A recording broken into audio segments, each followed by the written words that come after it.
We're live. That's what it says right there on the screen. No cap. How about that? I'm glad to be here tonight. Me too, I'm glad to have you here tonight. Welcome to Burnham Podcast. This is I'm Danny Burnham, editor fire at Christian Media, and with me tonight is Johnny Harris. What's up, y'all? Youth pastor, not the youth No, pastor. no. Music minister. Yeah. At Cassville Baptist Church. Yeah. Awesome having you here tonight. I've been looking forward to it literally all day long. Yeah, I'm excited. You're the first person to be on the show not named Burnham. I can change that. I mean, it can't cost that much, can it? I mean, the guy had his name changed one time. I don't know what all it entails, but there was some red tape he had to jump through. I got to get red hair too. So yeah. And yeah. Anyways, but, it is what it is. First things first, Johnny, you're a Celtics fan. How disappointed are you? They were so close. As hurt as I am, it took about an hour to come off that pain just to realize. You weren't hurting super bad then, right? Yeah, no, not really. LeBron's LeBron and Cleveland's Cleveland. LeBron does what LeBron does. The NBA is like the WWE now. We all know what's going to happen. Yeah. We all know what's going to happen. But for the Celtics to go to the Eastern Finals. It's a big deal. Or they have the best record in the East. Without Kyrie, without Gordon Hayward. Yeah. Well, they got a lot of young guys up too, right? Except for Al Horford. Well, except for Al Horford. They're getting mileage out of him at this point. Yeah. But didn't he had 20 points in the last game, though, right? I mean, if it wasn't for him, we would have gone as far as we did. Yeah. It's a Georgia kid on the team. What's his name? Sure. Jaylen Brown from Marietta, close by. We're not I respect him. Yeah, okay. All right. Game 7 was a little rough. Well, a little bit. But he's a young guy. I get it. He's going to come around. But I didn't know he was from Marietta, though. Yeah, Wheeler High School. Wow. Close by. I found that out like half an hour ago. That's even better. I hope we don't. Hope he sticks around. That was my show prep. Nice. Getting into Johnny's favorite sports teams, the Atlanta United. Speaking of. Gosh. Now we're excited again, right? Yeah. We're still number 1 in the East. I'm not sure if we're still number 1 overall, but I know we're number 1 in the East. I think they're maybe a half game or a whole game. Yeah. I think they're number 1 overall. I know they're on the East. Tonight, there's a game starting as of like 2 seconds ago. So this is kind of a big deal. I don't know. I wasn't paying attention. Okay. I think that's who it was. I had a big soccer game this weekend. English soccer versus Real Madrid. And that didn't go too. Yeah. It's about like the Celtics. It is I'm proud of where they got there, but fought hard. Yeah, but come on. The last game, you got to do stuff like that. Yeah. Come on. It's okay. That's how it goes. So, Johnny, the youth, I'm going to call you the youth pastor, and you're not the youth pastor. I don't even work with the youth. I know, right? It's Johnny, the music leader, worship leader. That's what we decided, right? Worship leader. That's it. Okay. That's it. That's all of it. That's it. Worship leader. So, Johnny, the worship leader. Johnny, you and I met when you were in 8th grade. And we had a Wednesday night Bible study. Me and you and Hayden Terry. That was it. You guys were in 8th grade. He's our lights guy, by the way. Yeah, knows the lights and sound. Does a super job with the church services and the lights. Shout out to Hayden. Yeah, man, he's awesome. But you guys, we used to meet in a room that was affectionately known as the dungeon. Oh gosh. And it was just the 3 of us. And in that room, in those days. Would you ever have thought of yourself standing up in front of church leading worship ever? No, not church. Definitely not church. That's what I thought. That's what I kind of figured. When did you get into music, like as far as performing goes? Well, in 10th grade, the summer after my 10th grade year, like 2012, I think it was, at Global, at this church camp in up here in Georgia. Yeah, we can say Global. Okay. We put it on the Facebook page. Anyways, we go to this church camp for summer, and the 3 years before that, from 8th to 10th grade, I had like this big issue of like, I didn't want to do nothing. Like I had no ambition. I had lost somebody really close to me and just didn't want to do anything. But before that, I always wanted to be somebody that was outstandingly outstanding. Like, not just like somebody that is like, oh, he's different, but I wanted to be different from the people that were different. But that all faded away from 8th grade to 10th grade because I just, at that time, I just was self-medicating anything. And I had this hole, and me and Danny went outside actually one day, and he said to me, you're a leader, whether you like it or not, whether you're leading people down the wrong path or the right path. I can remember where you were going with that, but I remember that conversation. Yeah. I mean, I know it takes a long time to get around to that part, but Danny told me that one day, and we came back from church camp, and I was really big into football. I loved playing football. And I don't know why, but God was like, quit playing football. I was like, dude, this is my 10th grade year. You know, I got a lot of things. This is when I'm going to actually get muscles and like get bigger and stuff. So, you know, but I quit and talked to one of my friends, Jasper James, who's helped me a lot with learning music. I was like, hey, man, I want to get involved in music, whether that means like sound or whatever. And he's like, well, here's a bass guitar. Start with this. And so that's where it all started, my 10th grade summer. So you were playing bass guitar. Where were you playing bass? I know the answer. Yeah, everybody. So I was playing bass at Cassville Baptist Church. We started a youth band, and we had like a drummer, electric guitar, acoustic, keys, and then me playing bass. And I mean, it was a good band. We were pretty young. I mean, I think 2 of the people have been playing their instrument more than a year. So it was. Yeah. Well, even like Jasper started out as a drummer. Yeah.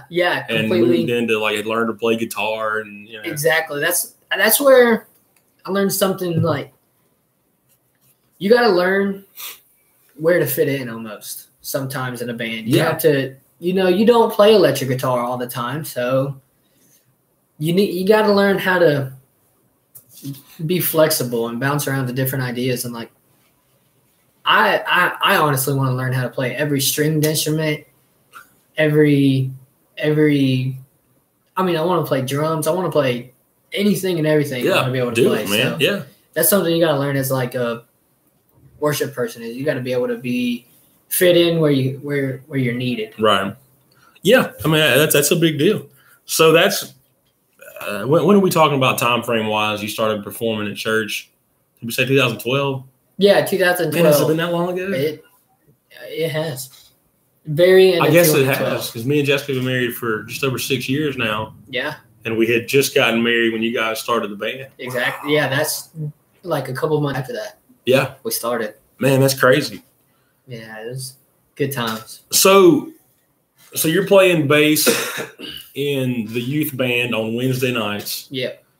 How do you get from playing bass and then you played into some backup like acoustic guitar and then so how do you get from that to leading worship on Sunday mornings?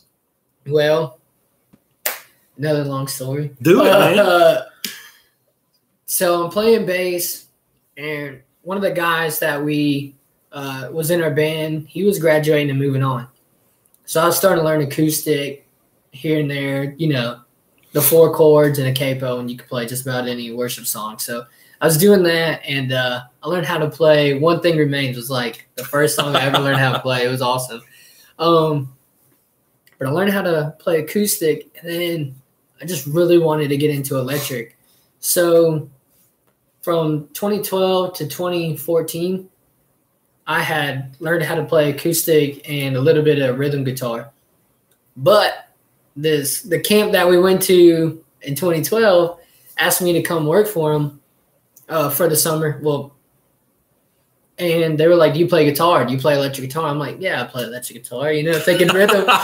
And I show up. Like, I graduated. The next day, I'm up at this camp for 72 days. We're up on a mountain in the middle of nowhere and they're like, hey, do you play guitar? I'm like, yeah, ready to set up and get ready. We got 2 weeks before kids start showing up. And they're like, all right, so you play lead, right? And I was like, oh, not really. So I learned how to play lead guitar somewhat in about 2 weeks. And that whole entire summer, I got to hang out with the really cool guy, Jacob Burrow. He was really big in my the music side of things and understanding how things work. And he gets laryngitis one week, and it's the last camp, the last performance. He's got laryngitis, and they're like, "What are we gonna do?" And I was like, "I know, like a couple of Hear chords my and Lord, songs." send me. Yeah. So it was this last second thing, and I'm not gonna lie, it was pretty bad. It was terrible. But first time. Yeah, I enjoyed it though. So I was like, man, I gotta get some more of that. So we ended up coming back, and the 72 days really built my confidence in playing guitar. But singing, I thought I would never do. Like, I never thought I had a voice to sing. Yeah. So we come back, and one of my friends and I were starting to play on Sundays with the choir behind us and everything, and started to change things here and there. But I wasn't really like a leader. I was just doing what everybody was doing. Then we ended up getting another worship leader who had he was our worship leader for about a year, but then some things came up and he had to step back, and we were in this like transition period of like, okay, now what? And I was like, well, I can sing and play guitar. Yeah. Well, how old are you at this point? I don't 20. 20. Okay. 20. I'm 22 now. Right. Today I'm 22, yeah. But I was 20. So from 16 to 20, I learned how to do all that, and it's been fun. It's been hard. Like, when people say you're born with things, I believe you're born with talents and everything like that, but you gotta. There's some work. There's some work, but here you are. So you're 20 years old, and we're looking around, and we got no worship leader. Yeah. And then here's Johnny with his guitar. I'm like, I'll do it until we find one. See, and that's how it always goes. The Ronald Reagan had a famous quote that was like, a social program is the closest thing to eternal life on earth, or whatever. Okay. Once the government starts handing stuff out, they can never cut that off. Yeah. And I think, he's not wrong necessarily, but I think that in fact, closest thing to eternal life on earth is volunteering for a program at church. Yeah. Because if I had a nickel for every person I knew, I was one of it happened to me before, that have been like, yeah, I'll do it till they find somebody else. Yeah. A lady played piano at my old church, Johnny, for like 40 years while they looked for somebody else. My God. But we get into that and we go, I'll do it till you find somebody else. And then, meanwhile, like behind closed doors, they're like, we did find somebody. Yeah, we got somebody. Yeah. Most of the time. It's okay. No, it's good. Yeah. But, yeah, so you end up being that guy, whether and then years later sometimes you go, wow, I'm still doing this. Well, when will they find somebody? Yeah. Well, they did. Like you said, they found somebody. So 2 years later, you're the worship leader at church. Yeah. 22 years old. There's a verse in the Bible that says something like, let no man despise your youth, right? All the time. You're a prime example of that, man. That's what it's supposed to be. When I first started, I was like, well, it's a position that needs to be filled. Just do it. Just hash it out, do whatever you got to do. Just get it done. And, man, I would not trade leading worship for anything in the world. Like, not only am I able to give my very best to God every Sunday, which doesn't always happen, don't get me wrong. But we're still human. Yeah, but to have that opportunity to lead people in such a intimate engagement with God is like just talking about it now just gave me. I can tell you're getting a little choked up on me right now. Yeah. But I can tell watching you and the progression that you've made from the first time you ever got up in front of anybody with a guitar, before you even got into forget singing, like you're up there and you're trying to hide behind the mic stand. Yeah, seriously. I hope nobody sees me up here. Now you're leading worship, and to see you up there, whether I'm there in person or watching you like on Facebook Live or whatever, you enjoy it. Oh yeah. Like you love doing it. And it's not even like I'm glad that I'm the center of attention right now, because that's not even what it is. Like you get so small when you're on stage. Yeah, because you exude this thing where you're like, don't look at me, look at God. Yeah, 3/4 of the time I'm just doing me on stage. Like, I love just being like, you look out into like rooms of hundreds, and like I just close my eyes, and at that moment, it's just me and God. Like, It doesn't matter how many people are there. It's just right. Well, and that's how it seems. It seems like you're, at home on your couch playing guitar, and it's just you and God in the room. Yeah, definitely not at the beginning, but but definitely now it's just and it's awesome. With all the practice, you get comfortable and you're able to step back sometimes and just take it in. It's a cool thing to watch. Oh yeah. Like I said, you wear it like it just comes off of you, and you're like, I don't know.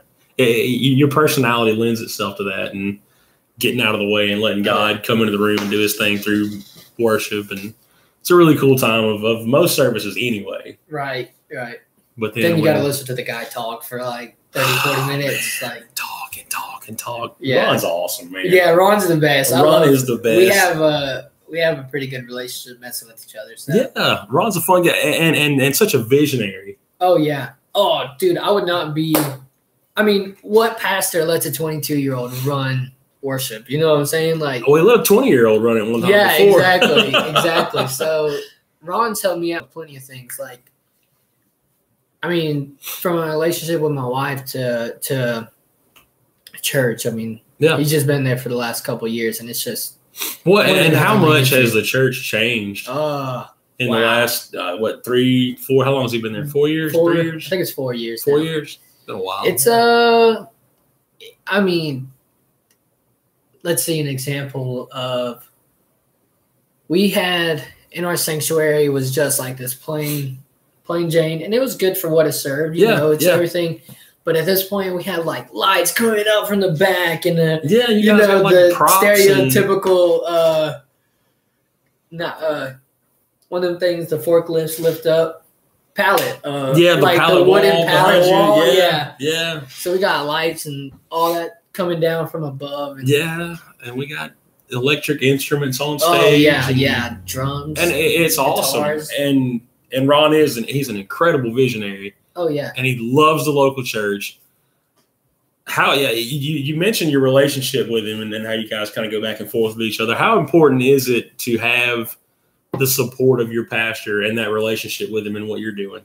So, first of all, the vice president don't do nothing, you know what I'm saying, without the president saying yes, you know?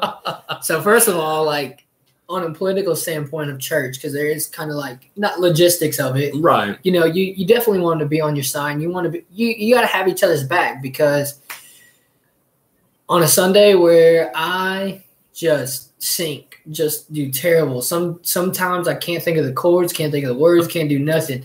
He's there when I get off stage. Or when I'm coming down off the stage, he'll like hit me on the back or something. Or whenever he has a sermon that's not maybe what he planned it to be, it's just I'm always there after the service, like, hey man, we'll get him next week. You know, it's great to have that camaraderie. Yeah, it's because it's like your comrades in this fight. You know.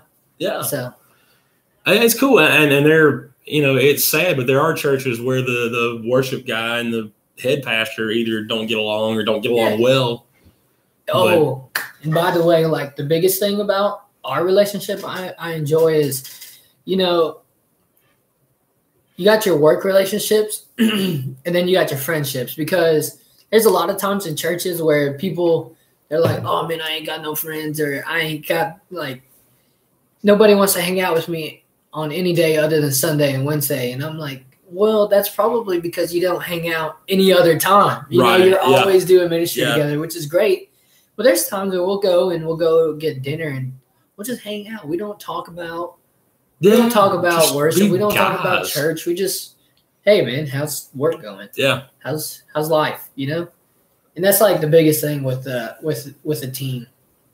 Is you always gotta have those friendships, or it's just not gonna work. Right. Yeah. Well, for a team, your team, your workplace, your whatever you're involved in. It's a big deal to have those relationships. Exactly. I mean, think about it this way: if you hung out with your wife every day, just as a wife, not as your friend, you didn't have fun. You just talked about the bills or the laundry that needs to get done, or like that wouldn't be very fun. Like that's not something you want to do outside of. Yeah, I don't want to do that. I don't want to do that when I do that. Yeah, seriously. But you always got to look at your relationships that way. Yeah, whatever you're in, the relationship is important. And again, be it your your marriage or your church staff or wherever you work or sports team you play on or whichever. Especially volunteers. Especially volunteers. They don't get paid. You can't tell them what to do. Yeah, you don't get to yell at your volunteers. Yeah. I mean, you could. You could, but you wouldn't have volunteers very long. What the style of music, I guess you could say, has changed at Cassville since Ron's been there and since you've been there. And I don't want to make you like the official spokesperson because no, that's good. It's not your job or whatever. But do you do you think you're like there as far as the style of music goes? No, we'll never be there. Yeah. Hillsong's not there. Okay. Elevation's not there. Right. Bethel's not there. We can, the only pure form, the angels are singing in heaven. Well, they don't. They're singing in heaven, like, until we're there doing that, I honestly don't think we could ever be perfect. But it doesn't mean we can't try. Yeah, absolutely. Absolutely. But definitely, so the logistics of worship again is, personally, I love Bethel music, and I would play a Bethel song every day.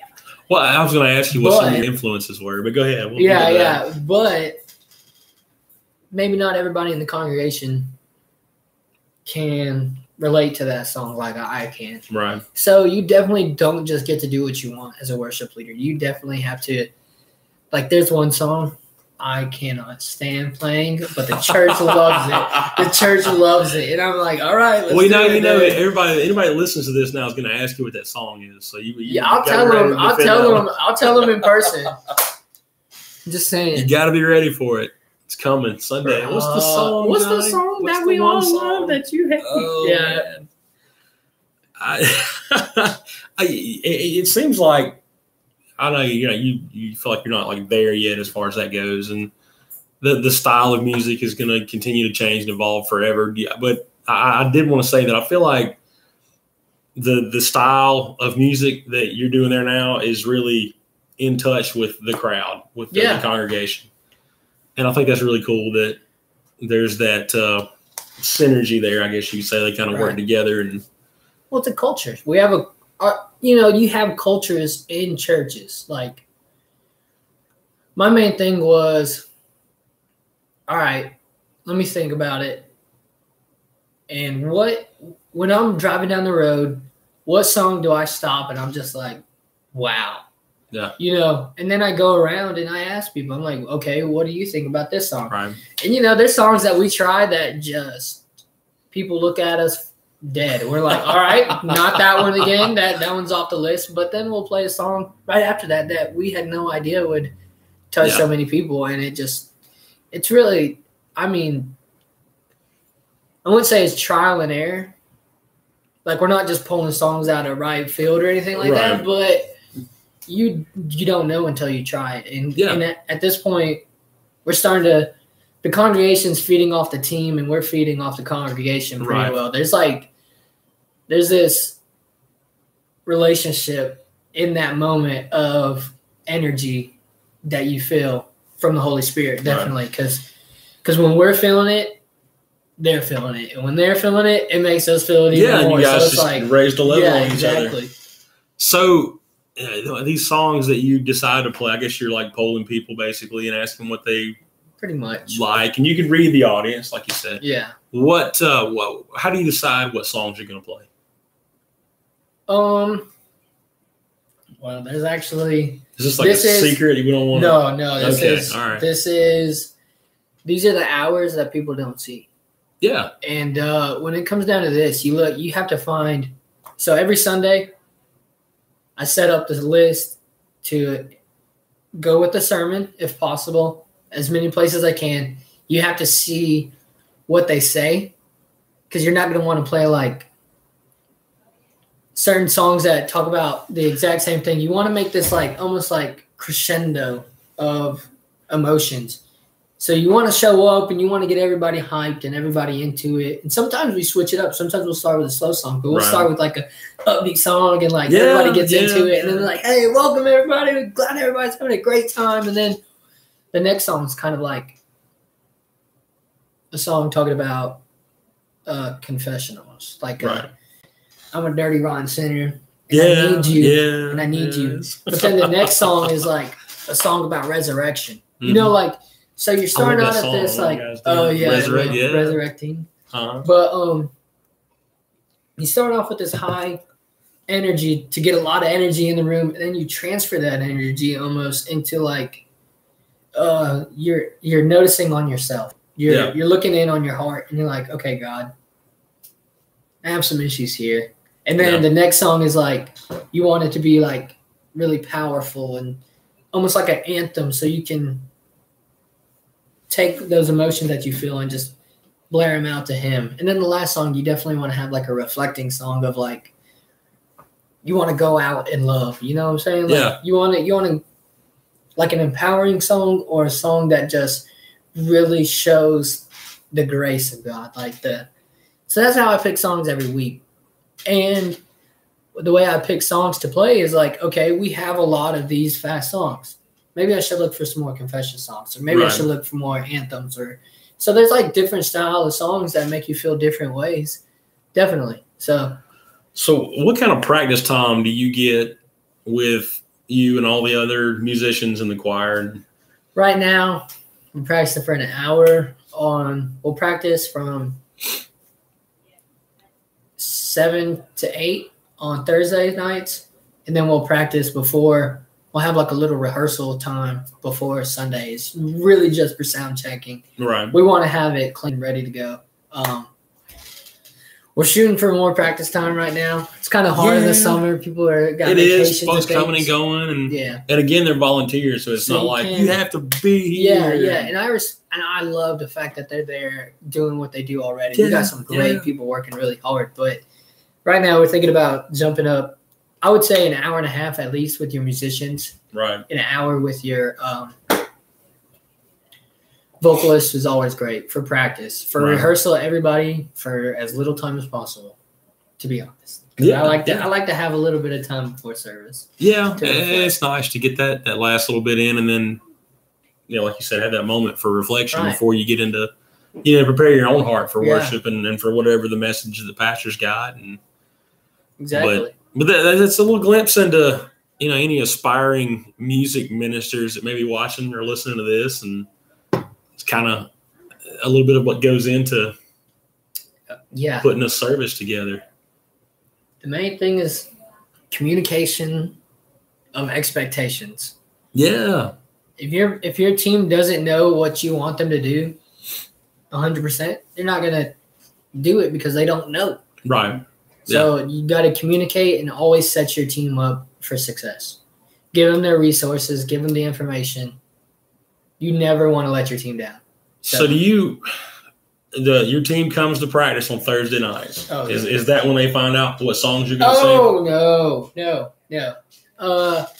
I'd like to give out an Excel sheet every month of the songs we're going to do. I got And the last time I've done it 2 months in advance. That worked even better. So I'm thinking of the longer they know what's going on, the better. Yeah, and you can't just send out that email for the month and then just be like, oh, look at the email. You have to constantly. Right. You can never over communicate. So, but yeah, definitely choosing songs months in advance. That's cool. I never knew, what went into. Oh yeah. Picking songs, and then when does the choir find out? And obviously you practice, but is it like you show up for practice and these are the 3 songs we're going to play? And let's learn them real quick and then we'll practice them once. Right. I mean, when it comes to worship ministry, like as a volunteer, if you're a volunteer minister at all, doing anything, the saying is early mornings, late nights. Yeah. Because I mean, I'm up at 5 o'clock. From 5 to 6, I'm doing something with that. Of course, I'm not practicing songs because my wife would be pretty upset. But I am I'm thinking of songs that we're gonna play. I'm thinking of, okay, I want this person to play this here. You gotta go through every song step by step to try to figure out what's the most efficient way our band can play it. Right. Because when you got bands that have 20 people on them, it's not that big of a deal. They kind of all know what they're doing. But when you got 5 people trying to do the same thing. 20 people. A mistake stands out more when it's only 5 of you. Exactly. When it's, the smaller the number, the bigger the mistake looks. Yeah. So it's crucial, I guess, to get everybody on the same page far ahead of time. But that's a cool. I didn't, you were sending out songs a month ahead of time. Oh yeah. 2 months ahead of time, and if you don't, like, the way I look at it is the same thing that people told me all my life. God's got your back. Don't get me wrong. But when you have a serious exam coming up, like for kids in school, they know how this goes, and you're like, the night before, you're like, God, just help me pass this test. And then you get that grade back, and it's an F. That's not how it works. If you get an F because you only prayed on Friday, right? But you didn't study the whole month before that. It's kind of He's like, yeah, I'd love to help you, but you didn't study. I gave you time, right? Like he helps us by letting me wake up at 5 o'clock. You know what I'm saying? Right. Like, he helps me by having a understanding, helpful wife that is like, okay, I understand. You got to have time for this, and that's how it works. You can't. And your wife is involved with you in this too, right? Yeah. Like, she's not just the supportive wife at home. No, she what loves is her music. part? Actually, something cool about her. Shout out to Kenya Santa Cruz Harris. Hey, I wouldn't be doing this if it wasn't for her. You gotta have that lady behind you, man. The coolest thing about her is she's into inspirational worship dance, like coming up with the dances, like as the songs are being sung. And I'm like, oh, do you know this song? She's like, no, first time hearing it. Just feeling so it. It's like super cool. She does that. But right now she's been she does some lead vocals for us, and she sings with the choir. Kenya's excellent. Yeah. What's the name of the drum that she sits on and plays? Oh, a cajon. Cajon. Yeah, those are pretty cool. They're like a wooden box that's got like bass, a snare, everything. Yeah, I can never think of the name. Every time I come to church and you guys are playing that, I'm like, what is that thing called? I don't know where that's originally from, but it's like such a cool instrument. That's a research topic there. Yeah, a cajon. It's a little wooden box you sit on, and I guess every side has a different tone or whatever. Kinda, yeah. And it's got a hole in the back. Yeah. It's like an acoustic drum guitar, sort of. Pretty much. An acoustic drum. Yeah. Of course, I guess all are drums acoustic? Are there No, there's electric drums. Okay. Those can't be. Oh. This is why you're the worship leader. Yeah, there's acoustic drums and electric drums. I got you. Yeah. All right. But they're all percussion, right? Under the same? Yeah. We're all percussion. Yeah. All right. We're all in this precision. But the missus is involved. Oh, and yeah. Not just the supportive wife. That's another thing, too, is like, you know how it is. You got to be involved in each other's ministries. Yeah. Definitely. Even if you're not a leader of it, like, you can be anything. Like, if your thing is doing the offertory, doesn't it feel great when you come home and your wife's like, hey, that was really cool what you did today and stuff. Yeah. Like, and kids into kids. I like kids for a little period of time, but setting up a room for VBS or something, like, you have to help each other in each other's ministries. Right. You can't. Yeah. It's not like one way or the other. Yeah. It's just really cool that ours happens to be the same thing. That is extra nice when it goes that way. Lucky. Blessed is what you got. That's awesome, man. To not only have her support, as you go out the door and go out and get the worship ready, she's with you. That's really cool. Because not everybody has that. And not that, other ministers' wives aren't supportive or whatever, but it is extra cool to have her like involved in it with you. And that's super cool. That's important, guys. If you're whatever ministry you're in, if it's cool, she can sing while you play guitar or whatever. If you're feeding the homeless or whatever you're doing, it's so important for not only for your spouse. I keep saying wife, but if you're the wife and you're doing these things, it's so important for you to support each other. And it's even better if you can be involved. Like it's cool to me that Jessica's our social media director at Fire Christian Media. So whatever you see on Facebook, odds are she put it on there, and that's cool because I don't have to worry about like what's going on Facebook. All I gotta do is write stuff and crank out podcasts and things like that, and she takes care of all that. So the supportive spouse is absolutely key to whatever ministry you're in, and you guys are another good example of that. That's awesome. Yeah. It's like you have going back to like the difference between friendships and relationships and all that. Like there's a different type of relationship you get being like, I look at it as being like comrades in this spiritual warfare type thing. Yeah, you know, like when you start doing ministries together and being involved in each other's lives in that, pushing against Satan, it grows you way closer than without it. Right. It's great. Yeah. It can't do anything but strengthen your marriage. Oh, definitely. It's got to be, you guys are in ministry together, and like you said, you're fighting that. It's a literal battle that we're fighting, and she's fighting alongside it with you, and you're not separated doing, even if you're both doing God's work in different areas, it's better to be together. Yeah. Two heads are better than one. Absolutely. What are we've talked about all kind of different aspects of you playing music, and what are some of your musical influences? Like, who do you listen to? Like, what's your even as far back as like when you first started in music, like who's gotten you to where you are as far as your style goes and what you like to play? I'm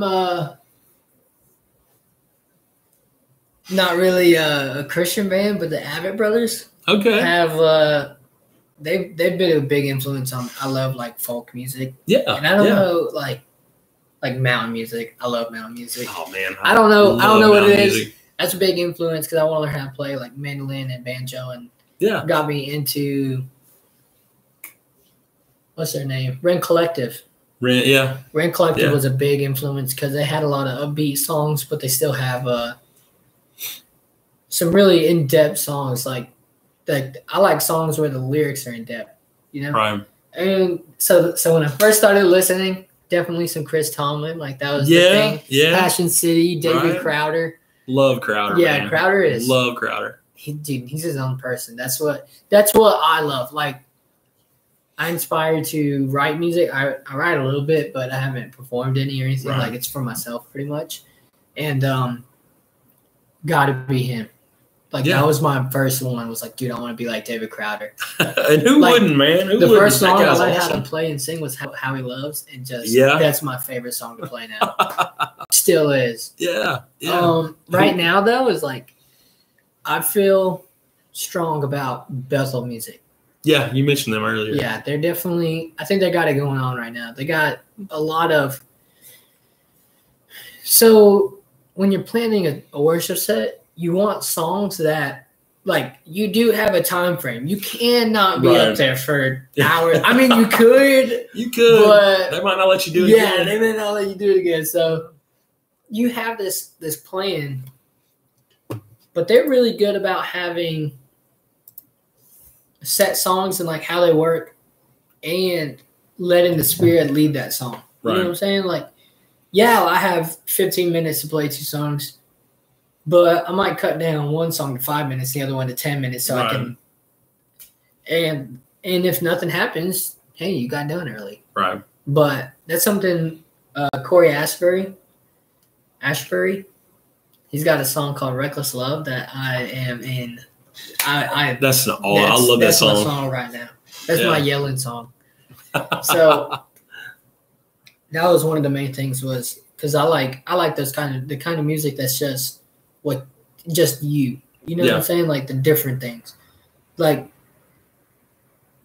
the odd almost. Mm-hmm. People see it as odd, but I like the different styles that people aren't used to. Yeah, that's cool. Yeah.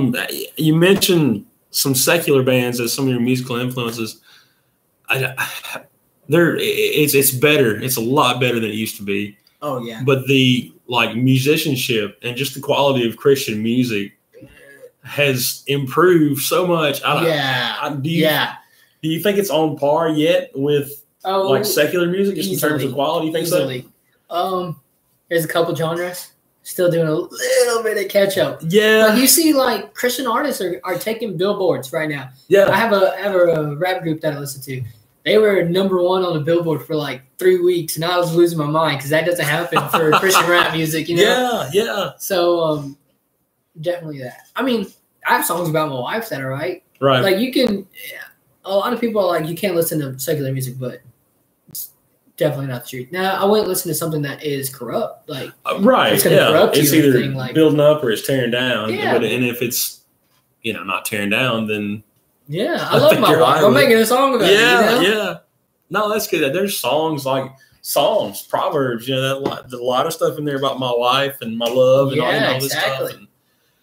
And especially if you understand that your wife is a gift from God anyway. Yeah, seriously. So that's something we can write songs about that and rejoice a little bit in our wives. And actually, I'm a songwriter, but Yeah, I'm brand new to songwriting, like maybe 7 months. That's it. So I mean, don't get me wrong, I don't have like the most amazing thing, but you climb this worship leader ladder pretty quick. You might be writing songs, I mean, hopefully, I want to make my own music because, like, that way I can be my own self. I want to be, like I said, I want to be I want to stand out from the standouts, and so I want to write my own music. And honestly, if you are writing your own music, the easiest thing to do is start with write a song about something you love.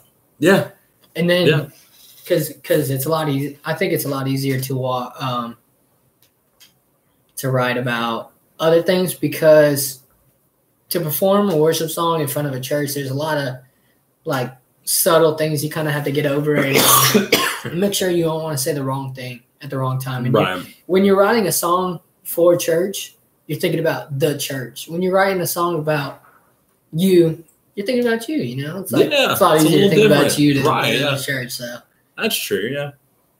But one of the main things too is when songwriting is like, and worship leaders in general, you got to have times that you worship by yourself. Like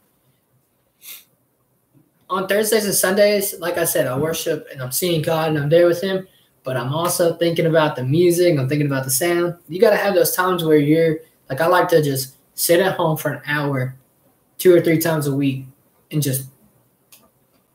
worship. I'll just hit 4 chords and pray.